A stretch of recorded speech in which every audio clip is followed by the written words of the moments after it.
Hi friends, அஸ்ஸலாமு அலைக்கும். இந்த சம்மரில் நம்ம பப்பாளியில் அல்வா செஞ்சு சாப்பிட்டு பாருங்கள். ரொம்ப ரொம்ப டேஸ்ட்டாக இருக்கும். ஒரே மாதிரியே செஞ்சு சாப்பிட்றதுக்கு இது ரொம்பவே டிஃப்ரெண்ட்டான ரெசிபி. இந்த அல்வா செய்கிறது ரொம்பவும் ஈஸி தான். நான் கொஞ்சம் பப்பாளி ரொம்ப பழமாகவும் எடுத்துக்காதீங்க, அதே போல் வரக்காயும் எடுத்துக்காதீங்க. இந்த மாதிரி மீடியமாக இருக்கணும். இப்போ இந்த பப்பாளியை தோல் உரித்து இதில் இருக்கிற வெள்ளையெல்லாம் எடுத்து விதையெல்லாம் எடுத்ததுக்கப்புறம் இதை க்ளீன் பண்ணி இதை நம்ம இப்போ ஒரு மிக்சர் ஜாரில் போட்டு நல்லா நைஸாக அரைச்சிக்க போகிறோம்.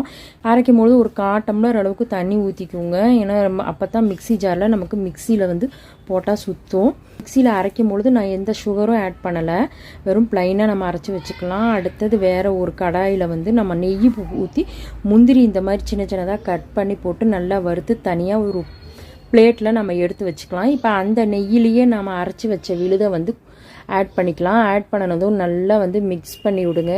இந்த மாதிரி நல்லா ட்ரை ஆகிடுச்சு பாருங்கள். இந்த ஸ்டேஜில் அல்வாவுக்கு தேவையான அளவு சுகர் போட்டுக்கலாம். சுகர் போட்டதும் கொஞ்சம் லிக்யூட் பதமாக இருக்கும்.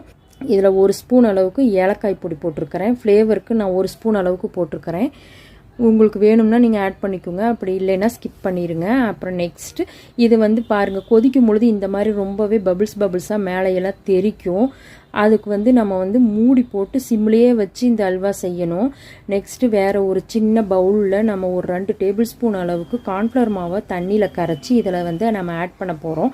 ஆட் பண்ணனதும் நல்லா கிளறி விடுங்க. இப்போ நமக்கு அல்வா பதத்துக்கு வரும். இந்த மாதிரி அடுப்பில் நம்ம தெரிக்குதுன்னு நான் கலக்கும் பொழுது நான் அடுப்பை ஆஃப் பண்ணிக்கிட்டேன். இந்த மாதிரி மிக்ஸ் பண்ணிக்கிட்டே இருக்கும் பொழுது கொஞ்சமாக நெய் ஊற்றிக்குங்க.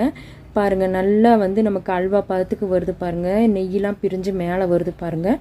இப்போ இந்த ஸ்டேஜில் நமக்கு அல்வா ரெடி ஆயிடுச்சு. வறுத்து வச்ச முந்திரியை ஆட் பண்ணிக்கிட்டேன். உங்கள் வீட்டில் நீங்கள் பப்பாளி வாங்கினீங்கன்னா இந்த மாதிரி ஒரு தடவை அல்வா ட்ரை பண்ணி பாருங்கள். ரொம்ப டேஸ்ட்டாக இருந்துச்சு. இதில் எந்த ஒரு ஆர்டிஃபிஷியல் கலரும் சேர்த்தவே இல்லை பாருங்கள். எந்த ஒரு கலருமே சேர்த்தாமல் பார்க்கவே எவ்வளோ கலர்ஃபுல்லாக இருக்குது.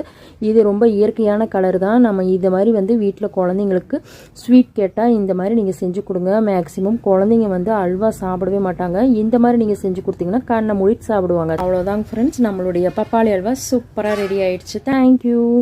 ஹலோ ஃப்ரெண்ட்ஸ், இந்த வீடியோ பிடிச்சிருந்துச்சுன்னா லைக் பண்ணுங்கள், ஷேர் பண்ணுங்கள், மறக்காம டுடே ரெசிபி சேனல் சப்ஸ்கிரைப் பண்ணாதவங்க சப்ஸ்கிரைப் பண்ணுங்கள். பக்கத்தில் இருக்க பெல் பட்டனை கிளிக் பண்ணிக்கோங்க. அப்போ தான் நாங்கள் போகிற வீடியோஸ் உடனுக்குடனுக்கு வரும்.